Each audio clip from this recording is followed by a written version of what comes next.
The Pythagorean theorem. What in the world is that, and why would I care? Well, engineers and astronomers use the Pythagorean theorem to calculate the paths of spacecraft, including rockets and satellites. Architects use the Pythagorean theorem to calculate the heights of buildings and the lengths of walls. I even used it when I put in my new floor. But what is it? Well, it started a long time ago with a guy named Pythagoras. Like 570 BC to 495 BC was his lifespan. And yeah, they did have math back then. Anyway, it was about right triangles, and he wanted to know, if I knew two of the lengths of the right triangle, is there a way to find the third length without measuring it? And so he started doing a little experiment. I want to emphasize again that this was all about right triangles. So what in the world is a right triangle? Well, a right triangle is a triangle that has a right angle. Well, what's a right angle?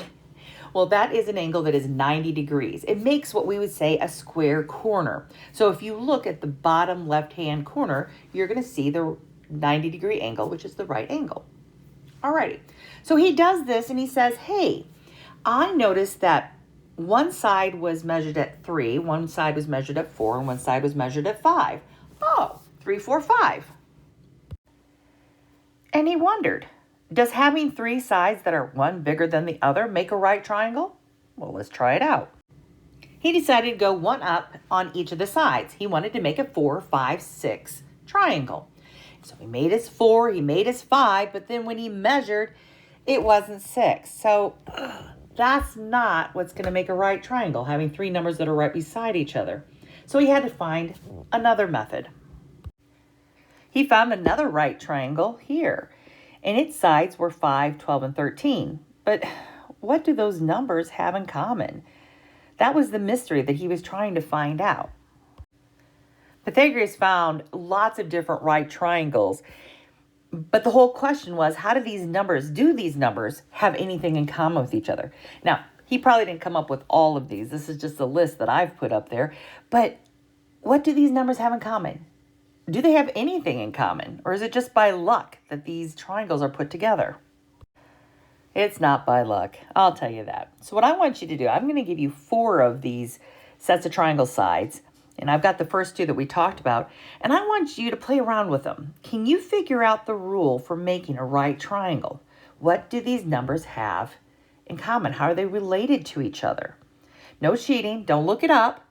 But I would love for you to pause the video and take some time. And I don't mean just a minute or 30 seconds. I mean maybe 5 minutes or so at least. Use a calculator. Just really interact with these numbers and see if you can figure out how you get to, oh, this is a right triangle. You're back so soon? Well, here's a hint. The first 2 numbers are on one side of the equal sign, and the last number is by itself. All right, pause the video. See if you can figure it out. Okay, if you haven't figured it out yet, here's your last hint. You do something, the same thing, to every number. You also put an operation symbol between the smallest 2 numbers. So you're going to either add, subtract, multiply, or divide. All right, pause this video and keep trying to see if you can figure out how these numbers interact with each other.